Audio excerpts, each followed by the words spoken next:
what's up y'all? I'm Charlie. On today's episode, I'm going to be showing y'all how to make my homemade New Orleans Crawfish Rolls with homemade dipping sauce from scratch.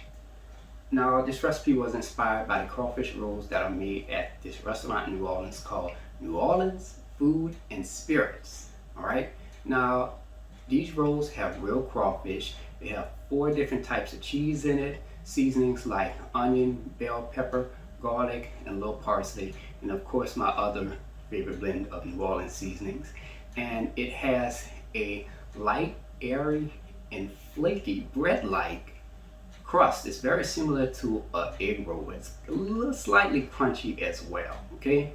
And the dipping sauce is also made from scratch as well, okay? This recipe calls for you to make about 5 to 6 whole rolls. Now when you take those rolls and you cut them in half, you can have in between 10 to 16 half rolls. So it's a great appetizer for like small parties, events, or just about any special occasion, all right? And it is absolutely delicious. You're really gonna like it. So without further ado, let's get started. Alright, here's all what you'll need to make your New Orleans crawfish rolls with homemade dipping sauce. Let's get started with our ingredients. You'll need 1 pound of Louisiana crawfish tails. I'll have the link to where you can purchase this in the description box. You'll also need some all-purpose flour, baking powder, lard, salted butter. Now you can substitute the lard with the salted butter, but as for me, I'm going to use both, okay? You're also going to need some canola oil, large eggs, 1 package of mozzarella cheese, 1 package of Monterey Jack cheese, and shaved Parmesan and Romano cheese. You will also need some mayonnaise, Zatarain's Creole mustard, Worcestershire sauce, a little sugar, and for your seasonings, you will need some salt, Zatarain's crab ball, Tony Chachere's Creole seasoning. You can also use Zatarain's Creole seasoning or Sapien Mama Cajun seasoning. You will also need some Chef Paul Prud'homme's Seafood Magic. I'll have the link to where you can purchase this in the description box. You will also need some onion powder and some paprika. You will also need 1 yellow onion, some green onion, bell pepper, garlic, and some fresh parsley. And for your tools, you will need a rolling pin, a cheese shredder, and a food processor. And there you have it. Alright, let's get straight to it. We're going to go ahead and get started by chopping up a half of a yellow onion. Now you're going to go ahead and rinse off 1 green bell pepper and your parsley, of course. Now you're going to chop up your green onions. Alright, make sure you chop that up good. And you're also going to chop up the ends to your green onions as well. Now you want to make sure you remove the core out of the center of your bell pepper before you chop it. And we're going to chop a half of a green bell pepper. Now here I have 2 cloves of garlic. I cut them in half, of course. And you're going to chop that up until it is minced. Alright, here we have some parsley. We only need a very small amount for this recipe. And we're just going to chop that parsley up until it resembles coarse crumbs. Okay, here we have our cheese shredder. We're going to shred 4 ounces of mozzarella cheese. Now as for me, I'm going to shred 8 ounces just as a precaution. And this is how it looks when we're done. As you can see, that's nice and shredded and ready to go. Yes, yes, yes. Okay, now we're going to go ahead and shred 4 ounces of our pepper jack cheese. Now as for me, I'm going to shred the entire 8 ounces. Just want to do this as a precaution, just to make sure I have enough cheese left over. And this is how it looks when we're done. Now once done, I'm going to go ahead and place that into the refrigerator. Now I'm going to preheat our fire to medium-high heat. In a large saucepan, we're going to add 3 tablespoons of salted butter. And we're going to spread that butter around our saucepan. And we're just going to go ahead and let that melt. Alright, let's add some seasoning. We're going to add 1/3 cup of chopped yellow onion. And to that, we're going to add 1/4 cup of our chopped green onions. 1/3 cup of our chopped green bell pepper. And 1 tablespoon of chopped garlic. Right on in there. Now we're going to go ahead and give this a quick stir. Now we're going to let this saute for about 6 minutes, stirring occasionally. Alright. Now we're going to add our crawfish tails. That's 1 pound right on in there. Okay. Now we're going to go ahead and add some seasoning. We're going to add 1/4 teaspoon of Chachere crab ball. And to that we're going to add 1/4 teaspoon of Tony Chachere's Creole seasoning, a 1/2 teaspoon of Chef Paul Prudhomme Seafood Magic, and 1 tablespoon of our chopped parsley right on in there. Now we're going to go ahead and give this a quick stir.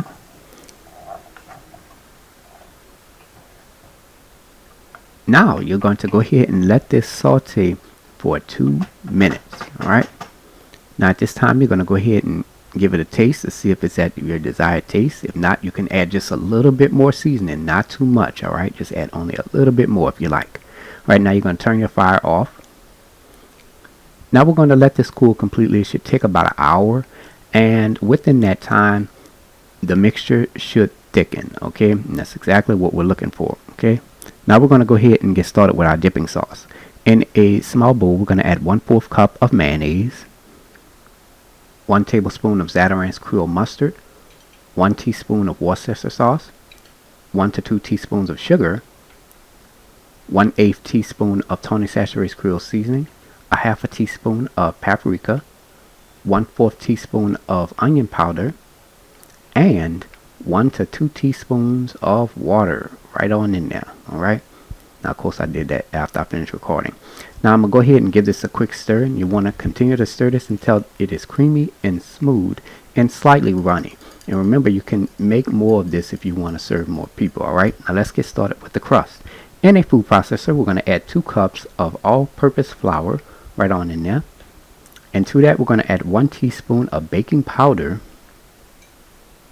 1 teaspoon of salt, 3 tablespoons of salted butter cold, and 3 tablespoons of lard. And mine is at room temperature. You can have yours cold if you like. Alright, and remember they're interchangeable. You can use all salted butter or all lard. Okay, now we're going to pulse this for about 1 to 2 minutes, or until that butter and that lard is cut into the flour. Okay, it's very similar to coarse crumbs. Alright, like how you see here. Now we transferred our mixture into a large bowl. We're going to add 1 large egg at room temperature. It could be cold as well. Now our egg will make our crust nice, airy, and fluffy, and strengthen the dough as well. And to that we're going to add 1/3 cup of cold water, and we're going to give this a quick stir. And we're just going to stir this until it resembles a dough. Okay, it's going to slightly start to come together. Alright, now at first it won't appear that way, but once you continue to bring the dough together with your hands, eventually all of the dough is going to come together. You have to be very patient with it. Okay, so it's going to take a couple of minutes. Alright, so just keep trying to bring the dough together and knead it, and it will come together like how you see here. Okay, this is exactly what we're looking for. Alright, now once done, we're going to let the dough rest for about 5 to 10 minutes. Look at that, it's beautiful. Now we're going to go ahead and lightly flour the surface of our table, just like that. And we're going to add the dough on top of the table. I'm going to press it down. I'm going to form it into a flat oval shape, as you see here. Now we're going to go ahead and add some flour on top of the dough, and I'm going to add some onto my rolling pin as well. And we're going to roll the dough into a 25 in length by 17-inch wide rectangle. Okay, now the dough will be really thin. Alright, and that's a good thing. The thinner the better. The reason why it's going to be thin is because the dough will be airy and flaky, and don't worry about the dough tearing or anything like that. That's why the egg is being added in there, because it strengthens the dough, so you won't have to worry about it tearing or anything like that. Okay, you must be very careful with it. Okay, alright, now I'm going to cut the dough into 5.5 inch thick strips. I'm cutting going down along the length, that's horizontally, and vertically I'm cutting it about 8 inches. Okay, and those 4 corners, you could take those, combine those together, and you can roll those out onto your table until they're thin, and you'll have an additional 1 to 2 pieces. So that's about 5 to 6 pieces altogether. Now you're going to go ahead and preheat your fire to medium-high heat. Alright, in a medium-sized pot, we're going to go ahead and add 48 fluid ounces of canola oil.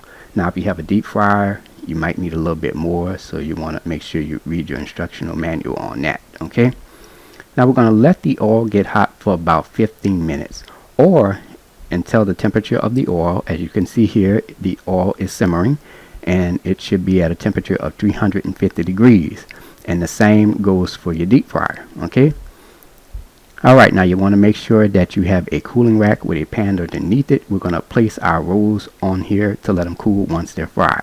Alright, here we have our piece of dough. We're just going to take our rolling pin and we're just going to roll that out, so it's going to be a little bit bigger than usual. Make sure it's thin so that way our dough can be nice, flaky, and airy. Okay, now we're going to add our shredded mozzarella cheese right in the middle, just a little bit, not too much. Alright, now we're going to add a little bit of our pepper jack cheese.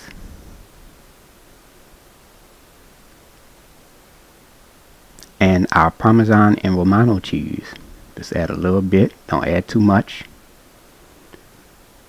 And now we're going to add our crawfish filling right on top.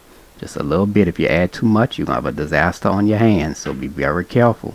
Okay, now this is your best friend right here. You're going to need some water and you're going to need some flour. You're definitely going to need that. That's going to be a sealant for our dough.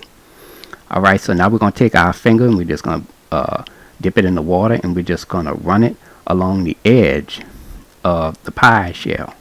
Okay, and you're going to do this to the sides as well. Okay, make sure you put enough on there. Make sure your hands clean. I know mine is.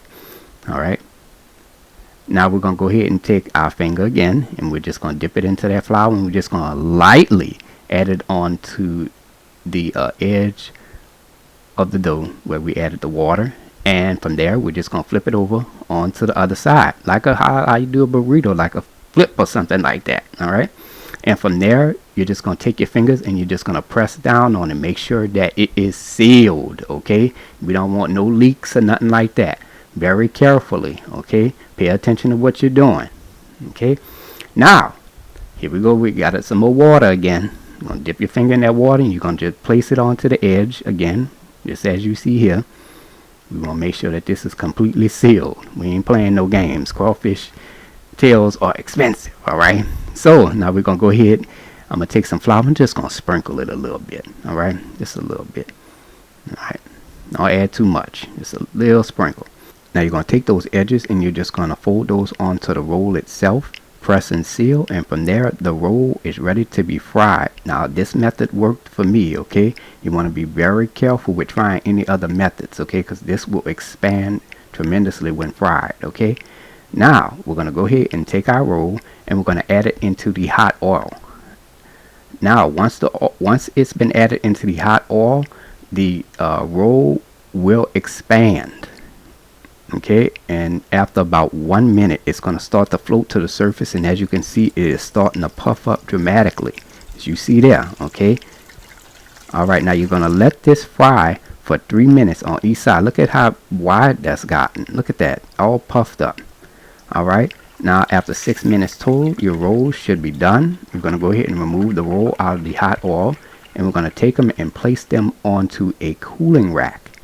And from there, you're going to let this cool off for about 5 to 10 minutes before serving. And don't forget to turn your fire off. Alright, I let my roll cool off for about 10 minutes. Now I'm going to go ahead and cut it in half to show you how it looks on the inside.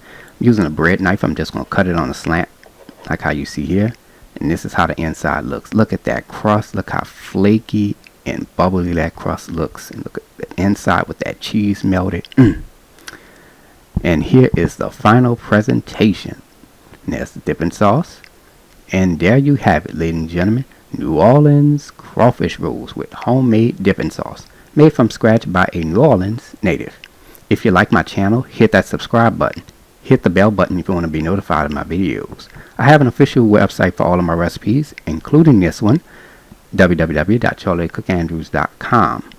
I am also on Facebook and on Instagram under the name Charlie the Cook Andrews. Stay tuned as Charlie's Taste Test is coming up next. Can't wait. Now it's time to go ahead and take a bite. Look at that. put it in the homemade dipping sauce.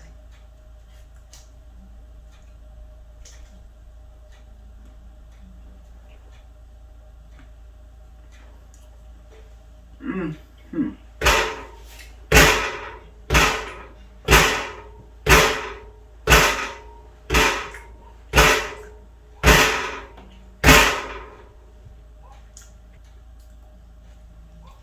Y'all, this tastes so good it don't make no sense.